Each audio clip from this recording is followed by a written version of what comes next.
تو میں نے ان سے ناراض ہو گئی، پر کھانا پینا تک چھوڑ دیا۔ مجھے مزید تعلیم حاصل کرنی تھی، لیکن ابا کو یہ خوف تھا کہ انہوں نے سن رکھا تھا کہ لڑکیاں زیادہ پڑھ لکھ جائیں تو اپنی من مانی کر سکتی ہیں۔ میں ماں باپ سے بحث کرتی تھی اس لیے کہ مجھے آگے تعلیم جاری رکھنے کی اجازت دے۔ اس شرط پر ملی کہ میں شادی وہی کروں گی جہاں میرے ابا چاہیں۔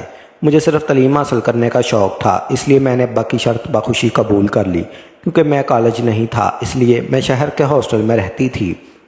15 دن بعد گاؤں آتی تھی۔ 4 جماعتیں پاس کرتے ہی میں جیسے ہی گاؤں آ گئی، ابا نے میری شادی کا فیصلہ آئین فائن سے کر دیا۔ کہنے لگے سنا ہے 1 ہفتے بعد تمہاری شادی ہے۔ میں نے اپنا وعدہ نبھایا، تمہیں تعلیم دلوا کر۔ تم اب اپنا وعدہ نبھاؤ۔ شادی کے معاملے میں تم سے کوئی سوال نہیں پوچھوں گا۔ شادی کے معاملے میں تم سے کوئی سوال نہیں پوچھو گی۔ میری زبان کو پہلے ہی تالا لگا دیا گیا تھا، اس لیے میں چپ سی ہو گئی۔ وہ کون سا تھا، کیسا تھا جس سے میری قسمت کا جوڑا گیا تھا؟ مجھے کچھ بھی پوچھنے کا اعتبار نہیں تھا، اس لیے میں نے جب سادگی سے اختیار کر لی۔ پھر میرے دل میں کوئی نہیں تھا، اس لیے جو میرے ابا کی پسند تھی مجھے دل سے قبول تھی۔ میں جانتی تھی کہ میرے منہ سے نکلا ایک لفظ بھی میرے خاندان کی چم گوئیاں کا سبب بن جائے گا کہ بیٹی نے 4 جماعتیں کیا پڑھی، والدین کے سامنے زبان چلانے لگی۔ اس لیے میں نے کچھ پوچھا ہی نہیں، لیکن ابا کی حالت دیکھ کر مجھے کچھ تشویش سی ہونے لگی تھی۔ وہ گھبرائے ہوئے سے تھے، مجھے دیکھ کر آنکھوں میں نمی بھی تھی۔ انہیں دیکھتی تو اپنی آنکھیں رگڑنے لگتی، بار بار میرے سر پر ہاتھ رکھ کر کہتے، اللہ تجھے برے نصیبوں سے بچائے۔ کبھی بے اختیار مجھے اپنے ساتھ لگا لیتے۔ شاید میں 4 بھائیوں کے بعد ہوئی تھی اور میرے بعد ان کی کوئی اور بیٹی نہیں تھی، اس لیے زیادہ اداس ہو رہے تھے۔ جیسے جیسے میری شادی کے دن قریب آنے لگے، میرے ابا کی بدحواسی اور بڑھنے لگی تھی۔ وجہ کیا تھی میں نہیں جانتی تھی، لیکن شادی سے 2 دن پہلے میری ماں کمرے میں آئی۔ جو سوال انہوں نے مجھ سے پوچھا میں سن کر سرجدہ رہ گئی۔ اماں کہنے لگی کہ سنا ہے کل تمہیں پاک کنویں میں لے کر جانا ہے۔ دیکھ تو 4 سال شہر کے ہاسٹل میں رہی ہے، کالج میں پڑھتی رہی، مجھے بتا دے کہ اپنے ابا کی عزت کا جنازہ تو نہیں نکال دیا۔ کل سب کے سامنے تیری پاک دامنی کا امتحان ہے، اگر کچھ بھی غلط ہوا ہو تو تیرے ابا تو جیتے جی مر جائیں گے۔ یہ کہہ کر اماں رونے لگی۔ میں نے کہا اماں ایسا کچھ نہیں ہے، میں تو بے نقاب میں رہتی تھی، میں نے کچھ بھی نہیں کیا کہ ابا کی عزت پر اف بھی آئے۔ میری بات پر اماں کچھ مطمئن سی ہو گئی۔ 14 جماعتیں پڑھنے کے بعد اس کنویں کی کہانی میری سمجھ سے باہر تھی۔ آخر ایسا کیسے ہو سکتا کہ ایک کنویں سے کسی لڑکی کے کردار کا اندازہ لگایا جا سکے؟ کنویں کا پانی میلا ہونا عام سی بات ہے، مٹی کی وجہ سے پانی ایسا ہو سکتا ہے۔ کبھی مٹی کی سطح بالکل پانی کی تہہ میں بیٹھ جائے تو صاف ہوتا ہے، پھر اس سے کسی لڑکی کے بد کردار اور اعلیٰ کردار ہونے کا کیسے اندازہ لگایا جا سکتا ہے؟ بہرحال میں مطمئن تھی، کیونکہ اپنے کردار کی پاکیزگی کو مجھ سے بہتر کون جان سکتا تھا۔ لیکن میرے ہوش اس وقت اڑے جب کنویں کی مٹی والے رنگ کے پانی نے مجھے پاک دامن ہوتے ہوئے بھی بد کردار ہونے کا ثبوت ٹھہرا دیا تھا۔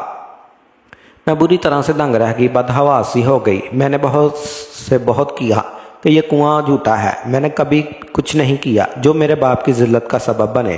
اگر آپ لوگوں کو یقین نہیں تو بے شک میرا میڈیکل چیک اپ کروا کر دیکھ لیں، اب تو ترقی ہو چکی ہے۔ خدا را اس بے بنیادی رسم پر یقین کر کے بے گناہ لڑکیوں کے اس سنسان ویرانے میں بند نہ کیا جائے۔ لیکن میری کسی نے ایک نہ سنی۔ ابا تو کسی بے جان مجسمے کی طرح یوں بیٹھ گئے جیسے میں نے کوئی گناہ کیا ہو۔ مجھ پر لوگوں نے بہت تہمتیں لگائیں۔ ابا میرے بارے میں کہنے لگے، دیکھ لے اشرف، تجھے کہا بھی تھا کہ بیٹی کے شہر پڑھنے نہ بھیج، دیکھ کیسی خاک اڑائی ہے تیری بیٹی نے تیرے سر پہ۔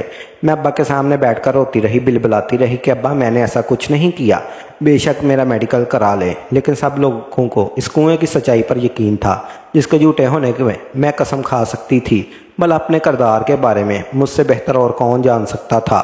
میں کمرے میں بند ہو گئی۔ واش روم کی کھڑکی پر ایک مردانہ ہاتھ دیکھ کر میری روح فنا ہو گئی۔ میں جلدی سے واش روم سے باہر نکلی اور واش روم کا دروازہ بند کر کے کنڈی لگا دی۔ پھر سوچنے لگی کہ یہ کیا ماجرا ہے۔ ایک سنسان بیابان جگہ پر ایک واحد کمرہ ہی تھا، آگے پیچھے کچھ بھی نہیں تھا۔ پھر جب کمرے میں کوئی کھڑکی ہی موجود نہیں تھی اور بظاہر دیکھنے پر واش روم میں بھی کوئی کھڑکی نظر نہیں آتی تھی، پھر یہ کھڑکی کہاں سے آ گئی اور ایک مردانہ ہاتھ؟ کچھ ہی دیر بعد جب واش روم کے اندر سے دروازے پر دستک ہوئی تو میرا کلیجہ پھٹ جانے کو تھا۔ میں اس قدر خوف زیادہ تھی کہ جیسے خوف کے مارے ہی میں مر جاؤں گی۔ واش روم کا دروازہ بھی لوہے کا تھا، بہت زور شور سے دھڑکایا گیا، لیکن میں خوف کے مارے ایک کونے میں چھپ کر بیٹھ گئی۔ دروازہ نہیں کھولا، کسی کی آواز سنائی نہیں دی تھی، بس دروازہ ہی کھٹکھٹا رہا تھا۔ پھر کچھ دیر بعد خاموشی ہو گئی، نہ جانے روتے کب میری آنکھ لگ گئی۔ صبح اٹھ کر جب میں رات کا خیال آتا تو مجھے ڈر لگنے لگتا۔ پورا دن میں خوف کی حالت میں گزارا تھا۔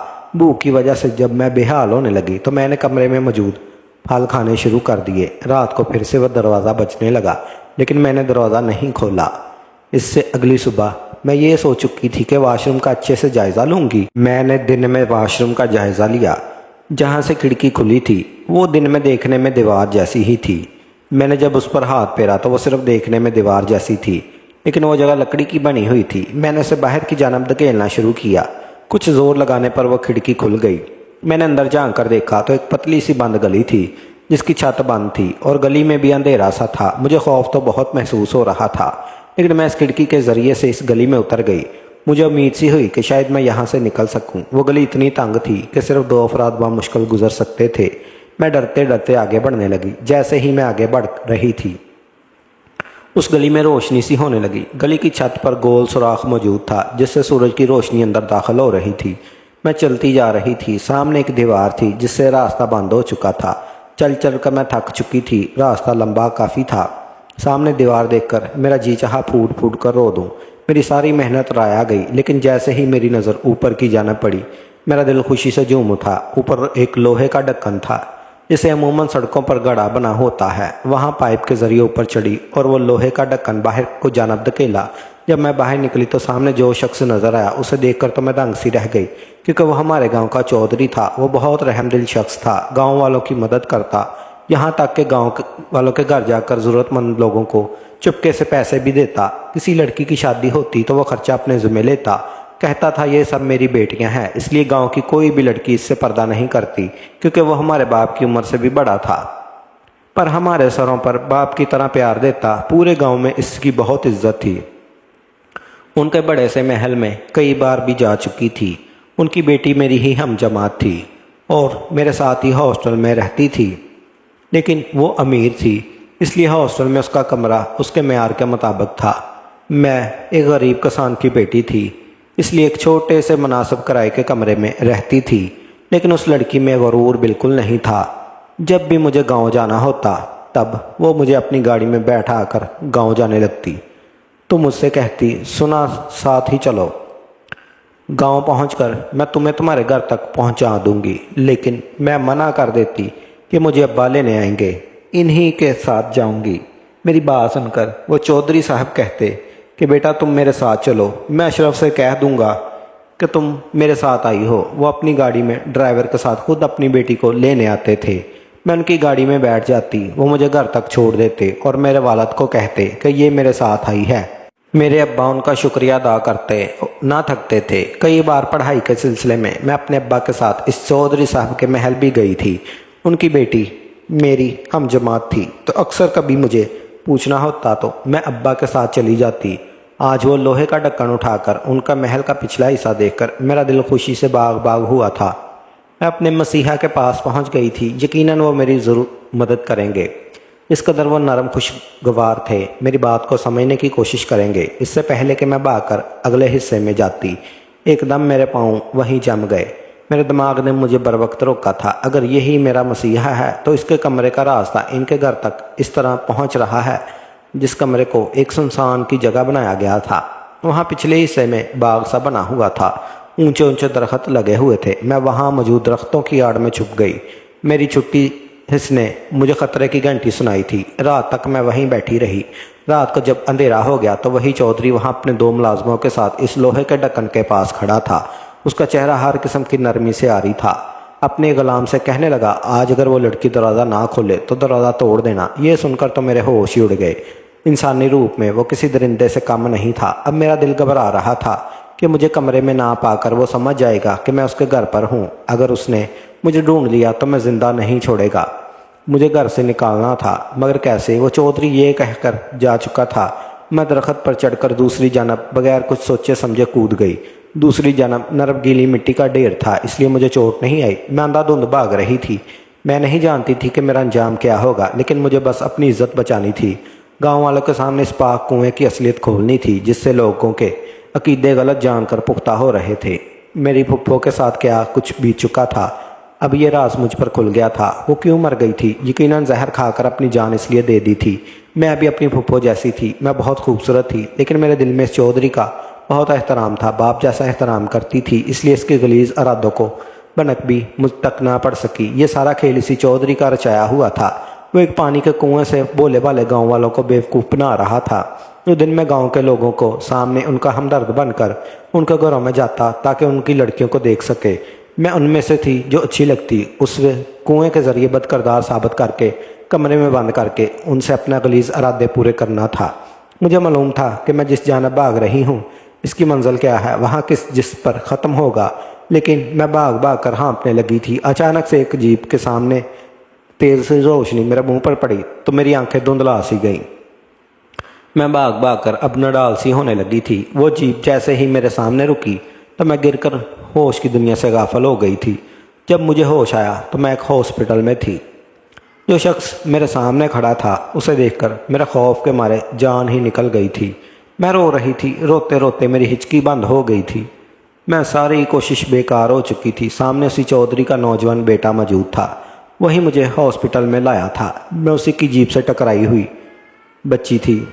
مجھے پتا تھا میں جس اذیت سے بچ کر بھاگی تھی اسی میں جا کر پھنس جاؤں گی۔ وہ نوجوان میرے پاس آیا تو میں سہم کر پیچھے ہٹ گئی۔ مجھ سے کہنے لگا، کون ہو تم؟ وہ مجھے پہچاننے کی کوشش کر رہا تھا۔ میں کئی بار اس کے گھر اس کی بہن کے پاس جا چکی تھی۔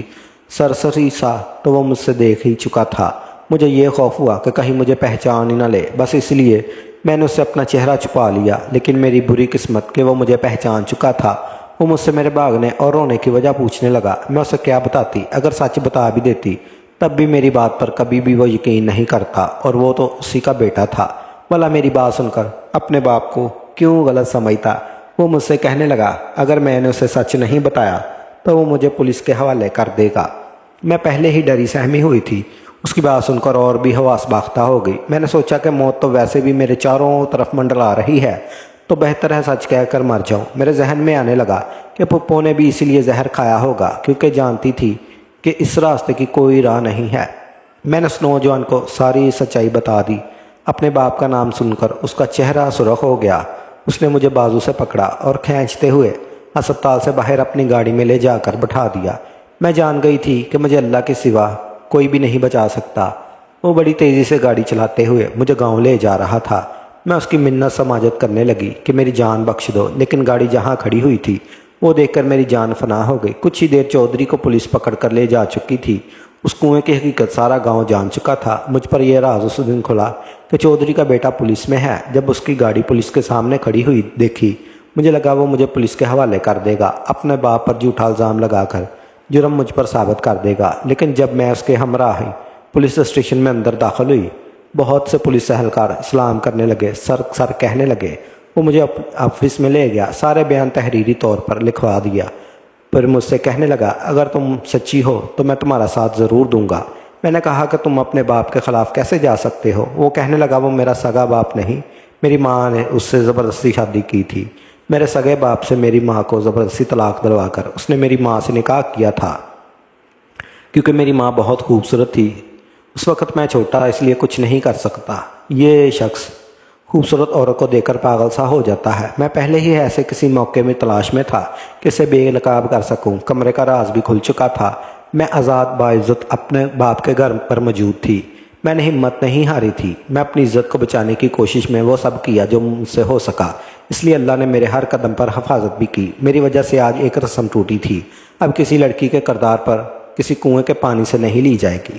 میں بہت خوش تھی۔ میرے ابا مجھ پر فخر محسوس کرنے لگے، سر اٹھا کر گاؤں میں چلتے تھے، کہتے ہیں، بیٹی سنو دیکھو، کنویں کی سچائی جان گئی تھی۔